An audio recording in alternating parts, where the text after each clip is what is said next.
Good morning students. आज हम physics का फर्स्ट लेसन स्टार्ट करेंगे। लेसन नंबर 1 क्या नाम है? विद्युत क्षेत्र।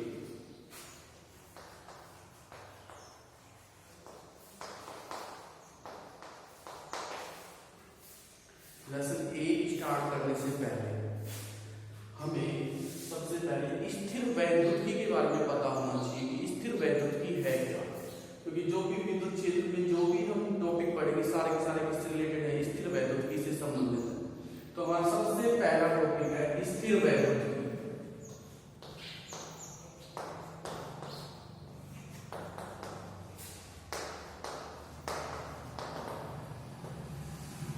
स्थिर वैद्युतिकी।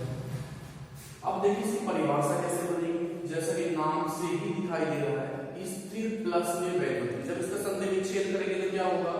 स्थिर प्लस में वैद्युतिकी। और जो वैद्युतिकी है, विद्युत है, इलेक्ट्रॉनिक्स है, वो किसके ऊपर डिपेंड है? सारी आवेशों पर। किस पर डिपेंड है? आवेशों पर डिपेंड है। तो स्थिर वैद्युतिकी की परिभाषा सुनिए क्या होगी। भौतिक विज्ञान की वह शाखा, कौन से विज्ञान की? भौतिक विज्ञान। भौतिक विज्ञान की वह शाखा जिसमें स्थिर आवेशों, किसका अध्ययन कर रहे हैं? स्थिर आवेशों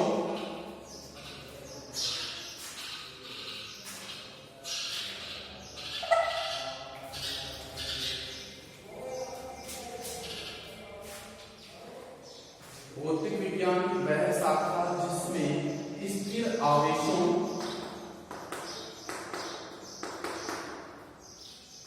उनके मध्य होने वाली क्रियाओं तथा उनके मध्य संबंधों का अध्ययन किया जाता है, स्थिर वैद्युतिकी कहलाती है। भौतिक विज्ञान की वह शाखा जिसमें स्थिर आवेशों उनके मध्य होने वाली अन्योन्य क्रियाओं का तथा उनके मध्य संबंधों का अध्ययन किया जाता है, वो कहलाती है स्थिर वैद्युतिकी। क्लियर है परिभाषा? अब यहां पे एक बात हो रही है अन्योन्य क्रिया, कि ये अन्योन्य क्रिया क्या होती है? अन्योन्य क्रिया क्या होती है? हमने ये पढ़ा है आवेश कितने प्रकार के होते हैं? दो, धनावेश और ऋणावेश। जब दो विपरीत आवेश होंगे तो उनके बीच कैसी क्रिया होगी? यहां पे होगी आकर्षणात्मक क्रिया। जब दोनों आवेश समान हो, ऋणावेश हो या फिर धनावेश हो, तो उनके बीच में कैसी क्रिया होगी? प्रतिकर्षणात्मक। और ये जो क्रियाएं हैं, ये क्रियाएं क्या कहलाती है? अन्योन्य क्रियाएं कहलाती हैं। तो ये हो गई हमारे पास स्थिर वैद्युतिकी की परिभाषा।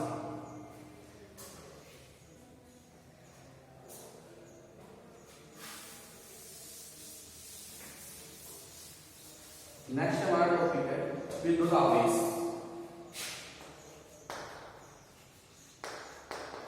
विद्युत आवेश। विद्युत आवेश किसे कहते हैं? विद्युत आवेश क्या होता है, कैसे से उत्पन्न करते हैं, इस सारे टॉपिक को हम यहां पर अध्ययन करेंगे। विद्युत आवेश, सबसे पहले विद्युत आवेश के बारे में किसने बताया था? ईसा से 600 वर्ष पूर्व, ईसा से 600 साल पहले ग्रीस देश, वहां पर एक साइंटिस्ट हुआ था थैलस। कौन सा साइंटिस्ट था? थैलस। उस थैलस ने क्या बताया? थैलस ने अम्बर को लेकर एक ऊन के कपड़े से, ऊन से या फिर ऊन जैसे धागे से रगड़ा और इस अंबर से हल्की वस्तुएं जैसे भूसा, कागज आदि चिपकाए। अंबर को जो ऊन से रगड़ा तो अंबर से हल्की वस्तुएं जैसे घूस कागज आदि क्या होगा, चिपक गए। और जो अंबर है इसको ग्रीक भाषा में इसका जो अर्थ है, ग्रीक भाषा में जो अर्थ होता है वो अर्थ क्या होता है इसका, इलेक्ट्रॉन। क्या अर्थ होता है इसका, इलेक्ट्रॉन अर्थ होता है। और इस इलेक्ट्रॉन से ही क्या निकल गया इस सामने, इलेक्ट्रॉनिक्स। क्या सब निकल गया है सामने, इलेक्ट्रॉनिक्स। इलेक्ट्रॉनिक्स ही क्या है, कौन सी शाखा है, वैद्युत इलेक्ट्रॉनिक्स। ये है इसकी स्टेज जहां से चल के आ रहा है नाम। कहां से स्टार्ट हुआ ये नाम, देखो सबसे पहले 600 साल पहले ग्रीस एक देश है। इस ग्रीस देश में एक वैज्ञानिक हुआ थैलस।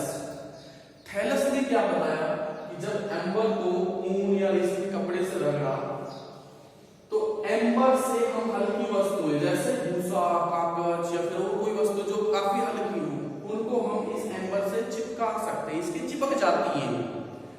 तो एम्बर है उसका ग्रीक भाषा में जो अर्थ होता है, जो अर्थ है वो क्या होता है, इलेक्ट्रॉन अर्थ होता है। क्या अर्थ होता है, इलेक्ट्रॉन। और इस इलेक्ट्रॉन से ही कौन सा शब्द बना है, इलेक्ट्रॉनिक्स अर्थात वैद्युति। यहां से वैद्युति का नामकरण हुआ। ठीक है, आगे देखते हैं।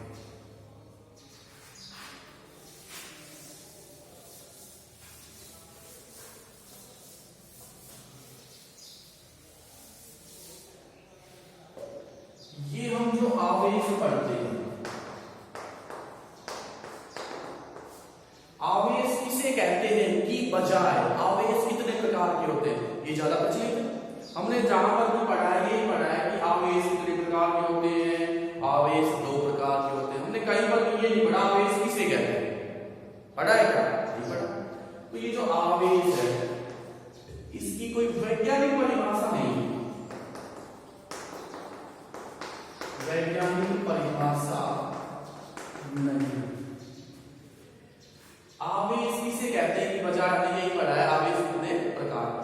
दूसरी बात जो आवेश है उसको वैसे हम अपनी भाषा में परिभाषा बना देते हैं, वस्तुओं हल्की वस्तुओं को अपनी ओर आकर्षित करने का जो गुण होता है वो गुण क्या कहलाता है, आवेश कहलाता है। जो हल्की वस्तुएं हैं उनको अपनी ओर आकर्षित करने का जो गुण होता है वो गुण होता है किसका, आवेश। कोई साइंटिफिक डेफिनेशन नहीं है, वैज्ञानिक परिभाषा इसकी है नहीं। तो यहां से बात निकल के ये आ रही है कि आवेश किसे कहते हैं की बजाय आवेश कितने प्रकार के होते, ज्यादा चीज इसके प्रकार देखते हैं कि आवेश कितने प्रकार के होते हैं। ठीक है, आवेश कितने प्रकार के होते हैं, आवेश 2 प्रकार के होते हैं। एक होता है धन आवेश और एक होता है ऋण आवेश। आवेश कितने प्रकार के हैं, 2 प्रकार के, एक धन आवेश है और एक ऋण आवेश है। अब इन धन आवेश और ऋण आवेश को ने कैसे व्युत्पन्न किया, कैसे वस्तुओं पर ये प्रतिस्थापित हुए, स्थानांतरित हुए, उनके बारे में हम देखते हैं। आवेश कितने प्रकार के, 2, एक धन आवेश दूसरा ऋण आवेश।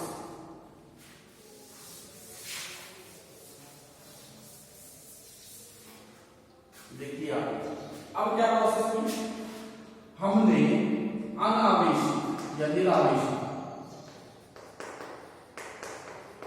कांच की छड़ ली, कांच की छड़ ली और उस कांच की छड़ को हमने किससे रगड़ा, रेशम के कपड़े के ऊपर रगड़ा, रेशम के कपड़े से। रेशम का कपड़ा लिया उससे हमने किसको रगड़ दिया, उस कांच की छड़ को रगड़ दिया। तो इस प्रोसेस के बाद जो कांच की छड़ है वो अनावेशित से क्या हो गई, अब आवेशित हो गई। आवेशित हो गई तो कैसे आवेश इसके ऊपर आ गए, धन आवेश आ गए। जितने धन आवेश कांच की छड़ के ऊपर आए उतने ही ऋण आवेश रेशम के कपड़े पर आ गए। तो प्रोसेस वही चलेगी। आवेश संरक्षण का नियम, आवेश कैसी राशि होती है, संरक्षित राशि होती है। हम पढ़ा चुके हैं 11वीं क्लास में कि आवेश एक संरक्षित राशि, आवेश को न तो उत्पन्न कर सकते हैं और न ही नष्ट कर सकते हैं। क्या कर सकते हैं, तो एक वस्तु से दूसरी वस्तु पर स्थानांतरित कर सकते हैं।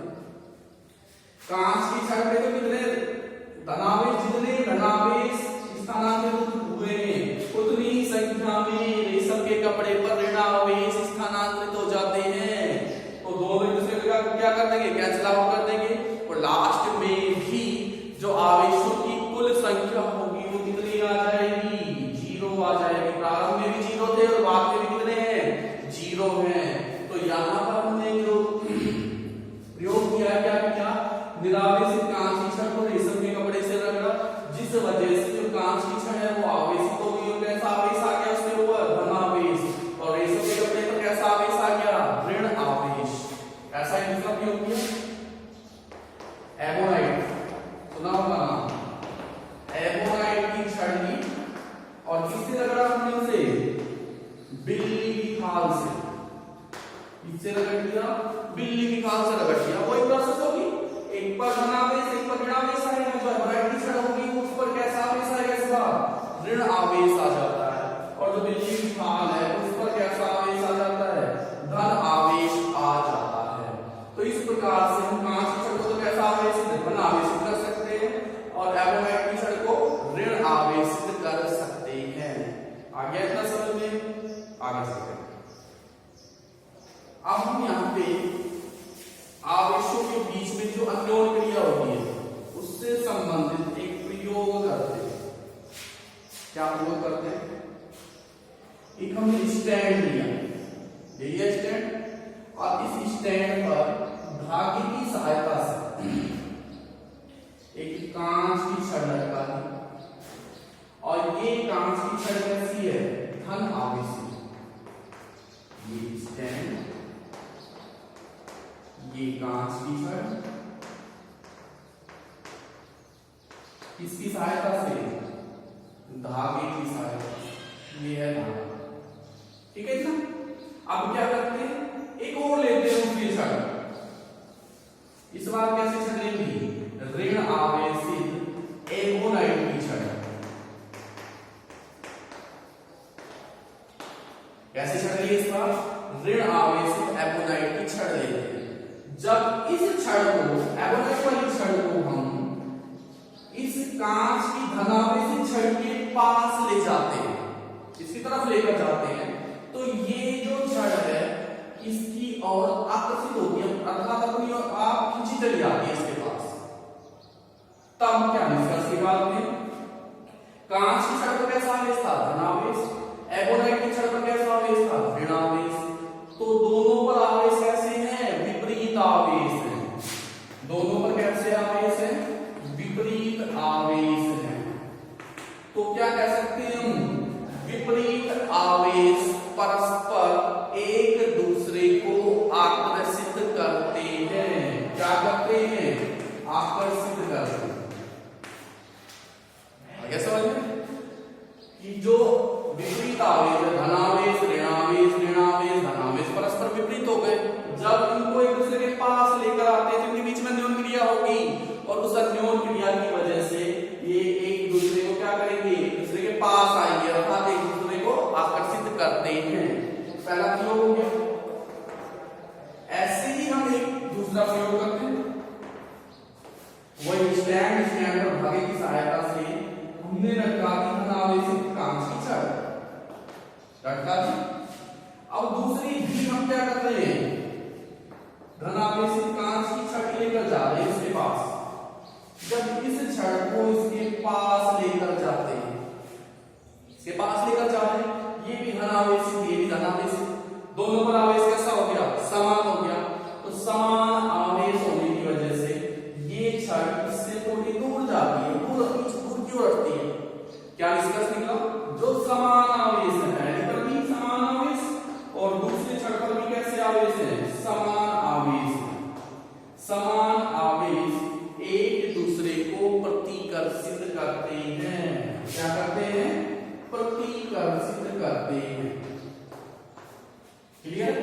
यहाँ पर जरूरी नहीं आप एबोनाइट की छड़ भी ले सकते हैं, कांच की छड़ लेना जरूरी नहीं है। यहाँ पे अगर हम धनावेश की जगह ऋण आवेशित एबोनाइट की छड़ ले, किसकी छड़ ले लें, एबोनाइट।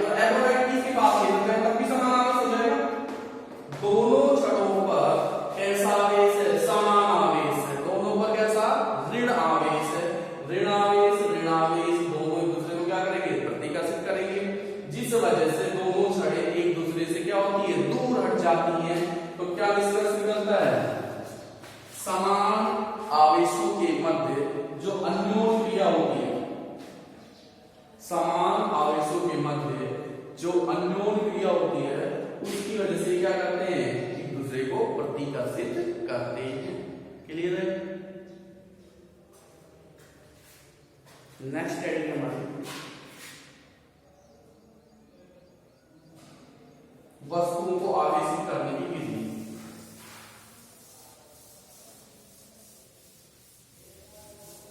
वस्तुओं को आवेशित करने की विधि।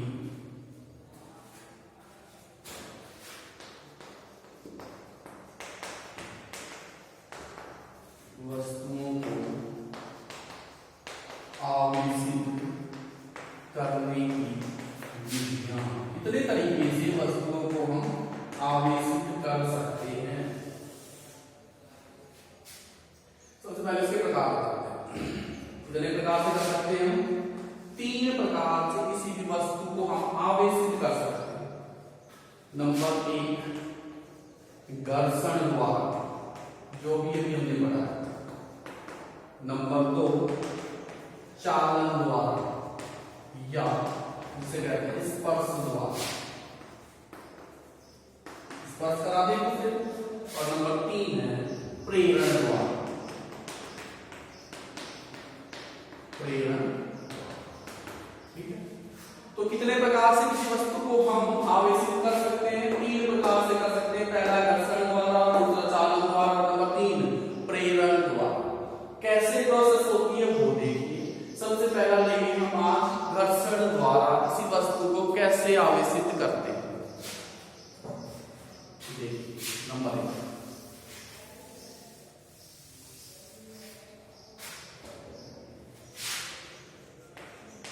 घर्षण द्वारा वस्तु को आवेशित करना। अब ये भी पढ़ा है, क्या किया, पहला प्रयोग हमने कांच की छड़ ली।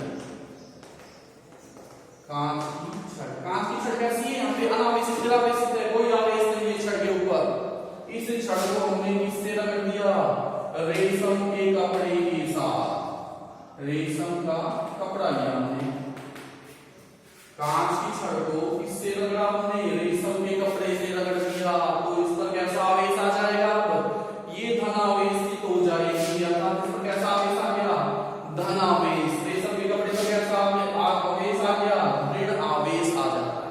पहला प्रयोग। दूसरा प्रयोग क्या किया हमने, एबोनाइट की छड़ ली। एबोनाइट की छड़ ली और उसको बिल्ली की खाल से रगड़ा। किसकी खाल से, बिल्ली की खाल से। जब हमने एबोनाइट की छड़ को बिल्ली की खाल से रगड़ा तब एबोनाइट की छड़ कैसी हो गई, ऋण आवेशित। बिल्ली की खाल कैसी हो गई, धन आवेशित। यहां पर भी आवेश है, वस्तु हो गई आवेशित। पहले निरावेशित थी, अब कैसी हो गई, ऋण आवेशित। पहले निरावेशित थी, अब कैसी हो गई, धन आवेशित। तो इस विधि द्वारा, कौन सी विधि है ये, घर्षण विधि द्वारा हम किसी वस्तु को आवेशित कर सकते हैं। पहली विधि हो गई। दूसरी विधि देखिए,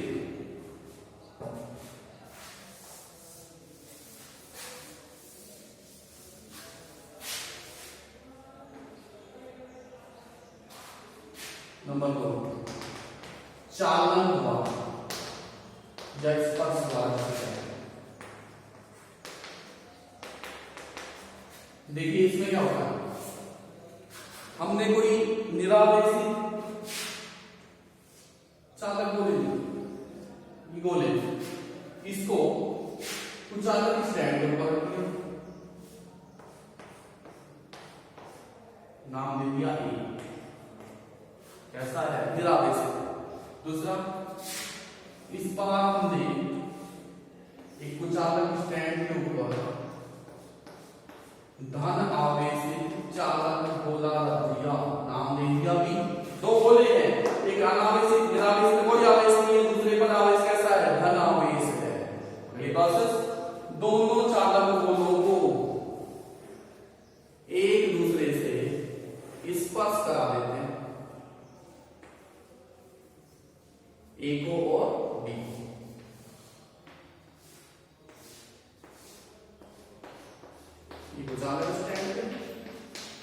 जैसे ही हमने ए और बी गोलों को स्पर्श कराया, एक दूसरे से स्पर्श कराया, तब क्या हुआ? जो बी गोला है, इस बी गोले पर क्या था? धन आवेश था। इससे धन आवेश ट्रांसफर होता है, स्थानांतरित होता है। कहां पर? ए गोले पर। कौन से गोले पर? ए गोले पर धन आवेश स्थानांतरित होता है। कब तक होता है? जब तक कि दोनों गोलों पर समान आवेश ना रह जाए। बी पर भी उतना ही आवेश होना चाहिए जितना ए पर आ गया। अब क्या करते हैं तीसरे स्टेप में? तीसरे स्टेप में हम करते हैं कि दोनों चालक गोलों को वापस से अलग अलग करते हैं।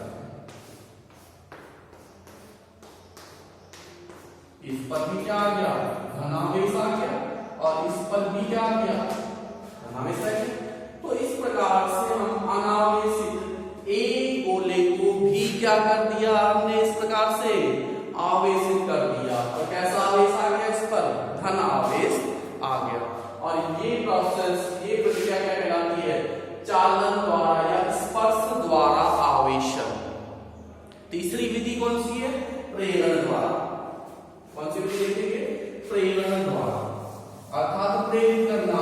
एक स्टूडेंट को देखकर दूसरा स्टूडेंट ये सोचता है अगर ये पढ़ रहा है तो मैं भी पढ़ लूं। क्या कहता है? अगर ये स्टूडेंट पढ़ रहा है तो मुझे भी पढ़ लेना चाहिए। तो वो एक स्टूडेंट दूसरे स्टूडेंट से क्या हो रहा है? प्रेरित हो रहा है। क्या हो रहा है? प्रेरित हो रहा है। वैसे ही यहाँ पर आवेश भी क्या होते हैं? एक दूसरे से प्रेरित होकर एक वस्तु से दूसरी वस्तु पर स्थानांतरित हो जाते हैं। कैसे होते हैं वो देखिए। प्रेरण द्वारा कैसे स्थानांतरित होते हैं? हमने एक निरावेशित चालक गोला लिया और इसको एक कुचालक स्टैंड के ऊपर रख दिया और इसके पास हम लेकर गए ऋण आवेशित एबोनाइट की छड़। इसकी छड़ लेकर गए, ऋण आवेशित एबोनाइट की छड़ को इस अनावेशित चालक गोले के पास लेकर गए। जब हम इसको इसके पास लेकर जाते हैं, क्या नियम क्रिया हुई है? ये जो एबोनाइट की छड़ है इस चालक निरावेशित चालक गोले के पास जाती है, तो जिस सिरे की ओर, जिस इस चालक गोले के इस पृष्ठ पर, ये पृष्ठ दिख रहा है, जिधर इसको हम लेकर जा रहे हैं उस पर जैसी छड़ लेकर जा रहे हैं, जिस प्रकृति की छड़ लेकर जा रहे हैं, कैसी प्रकृति है इसकी? ऋण आवेश। उसके विपरीत आवेश आ जाते हैं। धन आवेश इस पर आ जाते हैं। धन आवेश आ गए। पहले क्या था? अनावेशित था, कोई आवेश नहीं था। तो आवेश लक्षित राशि की जितना धनावेश इस पृष्ठ पे आया है, इसके विपरीत पृष्ठ पर, ये वाला पृष्ठ, इस पर समान मात्रा में, इस वाले पृष्ठ के समान मात्रा में विपरीत आवेश आ जाता है। यहाँ पे धनावेश आया तो उतनी ही संख्या में क्या आ जाता है? ऋण आवेश आ जाता है। आगे समझ में? निरावेशित चालक गोला लिया, इसके पास हम क्या कर गए? ऋण आवेशित एबोनाइट की छड़, जिससे प्रेरित होकर इस गोले के इस पृष्ठ पर, इसके सामने वाले पृष्ठ पर विपरीत आवेश, कैसा आवेश? धन आवेश प्रतिस्थापित हो जाता। हो गया। और इस पृष्ठ के विपरीत पृष्ठ पर, ये वाले पृष्ठ पर, बाहरी पृष्ठ पर गोले समान मात्रा का विपरीत आवेश आ जाता है। आ गया। अगले स्टेप में क्या करते हैं? चालक गोला, वो चालक स्टैंड पे रखा होगा, धन आवेश, और यहाँ पे क्या किया? ऋण आवेश। अब हमने क्या किया? जिधर ऋण आवेश विपरीत पृष्ठ जो गोले का, उसको भू संपर्कित कर दिया। क्या कर दिया? भू संपर्कित कर दिया, पृथ्वी से कनेक्ट कर दिया काबा। तो क्या हुआ? जो भी ऋण आवेश है वो सारा का सारा कहां चला गया? पृथ्वी के अंदर चला गया। बच क्या गया इस गोले पर? इस गोले पर केवल बचता है धन आवेश। और